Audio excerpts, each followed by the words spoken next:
இந்த ஆண்டு இந்தோனேசிய இந்திய நட்பை பறைசாற்றும் வகையில் இந்த நட்பு அப்படிங்கிறது ஒரு கலாச்சார பந்தம். இது இரண்டு தேசங்களும் ஒரு மாடர்ன் நேஷன் ஸ்டேட்டாக வந்தது முதற்கொண்டு உருவான பந்தம் அல்ல. இந்தியாவுக்கும் இந்தோனேசியாவுக்குமான பந்தம் அப்படிங்கிறது ராமாயணத்தை மையப்படுத்தியது. ஒரு ஆழமான கலாச்சார பந்தம் இருக்கிறது. அங்கே நிறைய தலைவர்களுக்கு, ஏன் ஒவ்வொரு குடும்பத்திலையும் ஒரு இஸ்லாமிய நாடு என்றாலும் கூட ராமாயண பெயர்கள் உண்டு. இப்போ வந்திருக்கக்கூடிய சிறப்பு விருந்தினருடைய பெயர் கூட பாருங்க, பிரபவோ சுபிவந்தோ. பிரபவோ என்பது ஒரு சமஸ்கிருத பெயர். இப்படி அங்க அந்த நாட்டுக்கு போனா ராமர், சீதை அப்படின்னு பல பெயர்கள் இருக்கும். அந்த நாட்டுடைய விமானமும் கூட, நேஷனல் கரியரும் கூட கருடா என்று அழைக்கப்படுகிறது. ஆழமான இந்திய இந்தோனேசிய கலாச்சார பந்தத்தை பறைசாற்றும் வகையில இந்த முறை ஒரு குளோபல் சவுத், ஒரு அபிலாஷைகளை கொண்ட வளரக்கூடிய நாடுகளுடைய பிரதிநிதிகளாக இந்தியாவும் இந்தோனேசியாவும் விளங்குகிறது என்பதை பறைசாற்றும் வகையில, இந்திய இந்தோனேசிய நட்பை பறைசாற்றும் வகையில இந்திய குடியரசு நாள் விழா கொண்டாட்டத்துல இந்தோனேசிய குடியரசுத் தலைவர் பங்கு கொண்டு விடைபெறக்கூடிய காட்சிகள் இவை. பிரசிடென்ட்ஸ் பாடிகார்டு மீண்டும் சம்பிரதாய பூர்வமாக இந்த கர்த்தவிய பாதையில குடியரசுத் தலைவரையும் இந்தோனேசிய குடியரசுத் தலைவரையும் ராஷ்டிரபதி பவன் அழைத்து செல்லும்.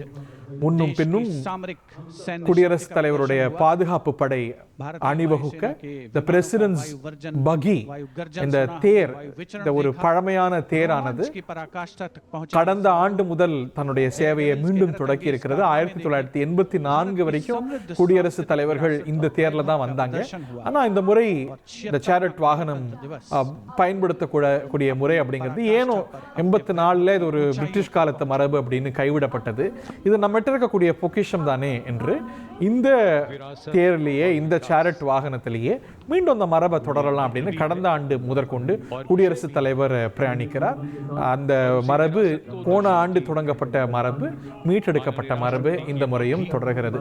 குடியரசுத் தலைவரையும் இந்தோனேசிய குடியரசுத் தலைவரையும் வழி அனுப்பி வைக்கிறார்கள் பிரதமர், துணை குடியரசுத் தலைவர், பாதுகாப்புத்துறை அமைச்சர் உள்ளிட்ட அதிகாரிகள். குடியரசுத் தலைவர் கிளம்பிய பிறகு துணை குடியரசுத் தலைவர் புறப்பட்டு செல்வார். துணை குடியரசுத் தலைவர் வழி அனுப்பப்பட்ட பிறகு பிரதமர் கிளம்பி செல்வார். मुख्य अतिथि प्रस्थान कर रहे हैं। सलामी मंच के सामने से राष्ट्रपति भवन की ओर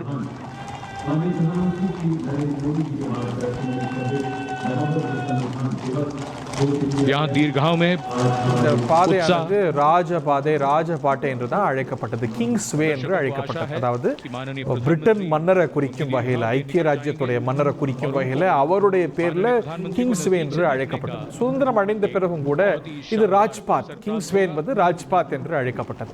இது என்ன பிரிட்டிஷ் காலத்து மரபு அப்படின்னு சொல்லி, இது கடமையை உணர்த்தக்கூடிய, நாம் ஒரு குடியரசுக்கு மக்கள் பிரதிநிதிகள் கடமையை நிறைவேற்றக்கூடிய விஷயத்தை குறிக்கும் வகையில் இது கர்த்தவிய பாதை என்று இந்த பகுதி மாற்றப்பட்டது. ராஜ்பாத் என்று தான் அழைப்போம். இது கடந்த சில ஆண்டுகளாக கர்த்தவிய பாதை என்று மாற்றப்பட்டிருக்கிறது. கர்த்தவியம் என்றால் கடமை, கடமையை குறிக்கக்கூடிய பாதையாக மாறி இருக்கிறது. குடியரசுத் தலைவர் கிளம்பிய பிறகு துணை குடியரசுத் தலைவரும் கிளம்பிய பிறகு பிரதமரும் கிளம்பி செல்வார். அதற்கு முன்னதாக அங்க குழுமி இருக்கக்கூடிய ஒரு 10,000 பேருக்கு நீங்கள்லாம் இந்த குடியரசுடைய முக்கியமான பிரதிநிதிகள் என்று கையசைத்து வாழ்த்து பெற்று பிரதமர் கிளம்பி செல்வார். குடியரசுத் தலைவரும் இந்தோனேசிய குடியரசுத் தலைவரும் ரெண்டு பக்கமும் குழுமி இருக்கக்கூடிய 10,000 பங்கேற்பாளர்களுக்கு வணக்கம் வைத்து விடைபெறக்கூடிய காட்சி. பிரம்மாண்டமாக இறுதியில ரைசீனா மலையுடைய உச்சத்தல காட்சி அளிக்கக்கூடிய ராஷ்டிரபதி பவன், ரெண்டு பக்கமும் கர்த்தவிய பாதை.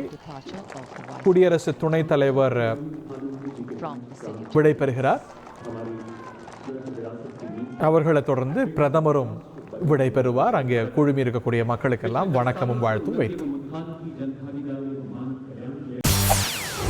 செய்திகளை உடனுக்குடன் தெரிந்து கொள்ள உடனே சப்ஸ்கிரைப் பண்ணுங்க.